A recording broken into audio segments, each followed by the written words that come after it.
आज हम देखेंगे कि मैटप्लॉटलिब में सब प्लॉट हम कैसे प्लॉट कर सकते हैं।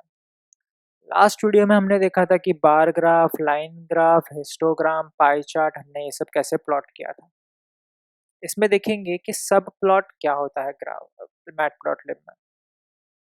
तो सबसे पहले मैं क्या करूँगा कि मैं मैटप्लॉटलिब को इंपोर्ट कर लेता हूँ। तो import matplotlib dot pyplot as plt और यहाँ पे मैं यूज़ करूँगा numpy का भी। तो मैंने यहाँ पे कर लिया import numpy as np।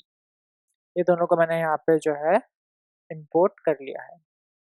अब मैं क्या करता हूँ कि मैं मेरे लिए एक एरे बना देता हूँ यहाँ पे, ठीक है, रैंडम यूज़ करके। और मैं इससे कहता हूँ कि 1 से लेके 40 के बीच में मुझे रैंडम नंबर्स दे दे। और यहाँ पे मैंने पास किया 10। तो क्या करेगा वो कि मुझे 1 से लेके 40 के बीच में 10 रैंडम इंटीजर्स निकाल के उसने मुझे दे दिए। ठीक है। अब अगर इसे मुझे प्लॉट करना होगा, जैसे मैंने बोला plt डॉट प्लॉट, ठीक है, और मैंने यहाँ पे लिख दिया मेरे एरे का नाम और फिर कर दूंगा plt डॉट शो। तो यहाँ पर क्या होगा कि मेरा जो ग्राफ है वो यहाँ पर प्लॉट हो चुका है, ये दिख रहा है। ठीक है, ऐसे कुछ मेरा ग्राफ जो है वो प्लॉट हो जाएगा। अब हमने देखा था, जैसे हमने यहाँ पे प्लॉट किया है लाइन ग्राफ, वैसे बार ग्राफ, हिस्टोग्राम, ये सब कुछ कर सकते हैं। तो इन सब के बीच में सब प्लॉट कहाँ से आया? देखो, होता क्या है कि ये जो आपका ग्राफ यहाँ पर प्लॉट हुआ है, ये एक फिगर पर हमने ये ग्राफ प्लॉट किया है। इसका मतलब कि मेरा जो ये एक मान लो, देखो जैसे यहाँ पे ये है मेरा एक फिगर, ठीक है, और इस फिगर के ऊपर जो है सिर्फ मेरा ये एक ही ग्राफ अभी मैंने प्लॉट किया है। ठीक है, तो एक फिगर है, एक फिगर के ऊपर मेरा ग्राफ है। इस केस में ऐसा ही हो रहा है। अब मैं ये चाहता हूँ कि मेरा ये जो फिगर है, इस फिगर पर एक ग्राफ नहीं होना चाहिए, यहाँ पे बहुत सारे ग्राफ होने चाहिए।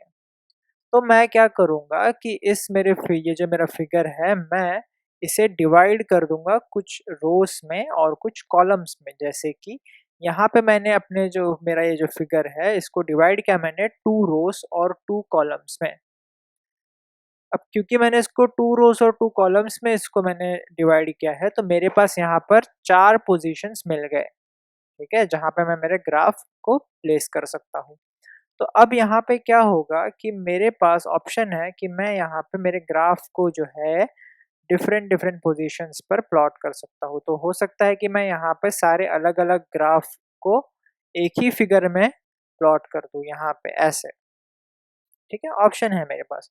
तो यहाँ पे मेरे पास जो है 4, मैंने इसको डिवाइड किया और 4 डिवाइड करके मैंने इसमें 4 अलग अलग ग्राफ जो है एक ही फिगर में मैंने प्लॉट कर दिया। इसी चीज को कहते हैं सब प्लॉट। ठीक है, अब इसको इम्प्लीमेंट कैसे करेंगे? देखो, यहाँ पे नॉर्मल मेरा एक प्लॉट हो रहा है एक फिगर के ऊपर, ठीक है। अब मैं क्या करता हूँ, यहाँ पे मैं इसको प्लॉट करने से पहले, ठीक है, प्लॉट करने से पहले यहाँ पे देखो मैं इसको बोलता हूँ plt डॉट सब प्लॉट। ठीक है, plt डॉट सब प्लॉट, मैंने कहा 2,2।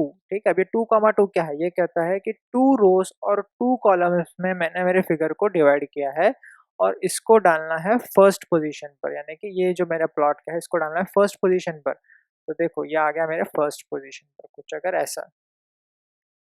ठीक है, चलो अब इसको थोड़ा और अच्छे समझते हैं। यहाँ पे अगर मैं लिखूंगा यही सेम चीज जो है, मैं यहाँ पे लिखूँ plt डॉट सब प्लॉट और यहाँ पे मैं लिखूँ 2,2, यानी 2 रोस और 2 कॉलम्स में डिवाइड किया गया है और इसे सेकेंड पोजीशन पर डालना है। ठीक है, तो यहाँ पे मैं लिखूँ plt डॉट प्लॉट। अब मैं इसको ना कुछ और दे देता हूँ, जैसे मैंने इसको पाई चार्ट दे दिया, यहाँ पे मैंने एरे मेरा पास कर दिया।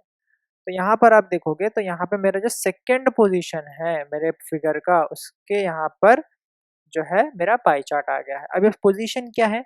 जैसे यहाँ पे ये फर्स्ट पोजीशन है, ये वाला फर्स्ट पोजीशन पर है, ये सेकंड पोजीशन पर है, वैसे ही ये जो मेरा लाइन ग्राफ है ये फर्स्ट पोजीशन पर है, पाई चार्ट जो है सेकंड पोजीशन पर है। ठीक है, फिर उसके बाद अगर मैं यहाँ पे लिखूँ plt डॉट सब प्लॉट, ठीक है, यहाँ पे मैंने लिखा 2 रोज 2 कॉलम्स और इसको थर्ड पोजीशन पर डालना है। यहाँ पे मैं PLT डॉट एक स्कैटर ग्राफ में यहाँ पर प्लॉट कर देता हूँ।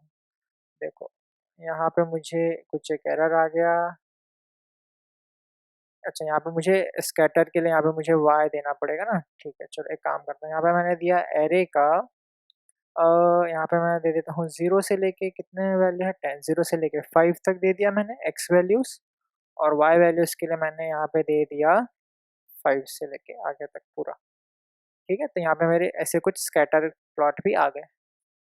ठीक है, अब इसमें मैं क्या कर सकता हूँ, PLT डॉट सब प्लॉट 2 रोज 2 कॉलम्स और यहाँ पे चाहिए फोर्थ पोजीशन पर मैं जो है यहाँ पर अपना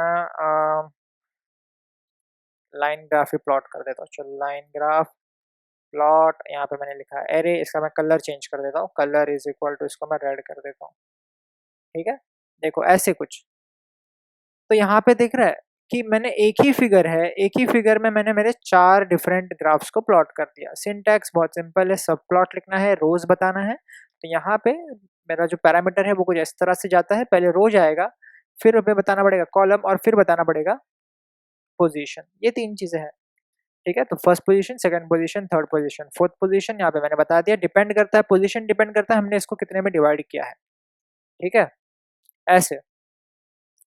अब लेकिन यार ये ना थोड़ा अच्छा नहीं दिख रहा है, ये ना थोड़ा कंजेस्टेड लग रहा है। तो मैं क्या करूंगा, इसको प्लॉट करने से पहले मैं बोलूंगा कि PLT डॉट फिगर, यहाँ पे होता है फिगर, PLT डॉट फिगर, और इसका जो मैं फिग साइज है, ठीक है, ऐसे करके कुछ इसका विथ मैंने दे दिया 10, और ये 10 ये इंचेस में लेता है। ठीक है, देखो ऐसे कुछ मैंने कर दिया तो मेरा ग्राफ जो है इतना बड़ा अच्छा खासा मेरा ग्राफ यहाँ पर आ गया।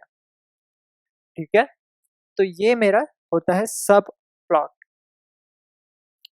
इसी चीज को, ठीक है, इसी चीज को मैं ऐसे भी लिख सकता हूँ, जैसे मैंने लिखा row comma column comma position. अब ये ना मैं कॉमा यहाँ से बीच में से हटा सकता हूँ, ऐसे भी कर सकता हूँ, 2 to 1 लिख दिया, तो इससे कुछ चेंज नहीं होगा, ये नॉर्मल मेरा जैसा हो प्रिंट हो रहा था वैसे ही होगा। ठीक है, तो कहीं कहीं पर आप देखोगे कि सब प्लॉट के अंदर से नंबर लिखा हुआ है, तो इसका मतलब क्या है, फर्स्ट नंबर बताता है रो, फिर बताता है कॉलम, फिर है पोजीशन। ठीक है, यहाँ से भी मैं ऐसे कॉमा ये सब जगह से हटा दूंगा, तो ये जैसे काम कर रहा था वैसे ही काम करेगा, इसमें कोई चेंजेस नहीं आएगा, ऐसे करके। ठीक है, तो ये बहुत ही सिंपल सा कंसेप्ट था मैटप्लॉटलिब में सब प्लॉट, जो कि बहुत ही ज़्यादा यूजफुल है।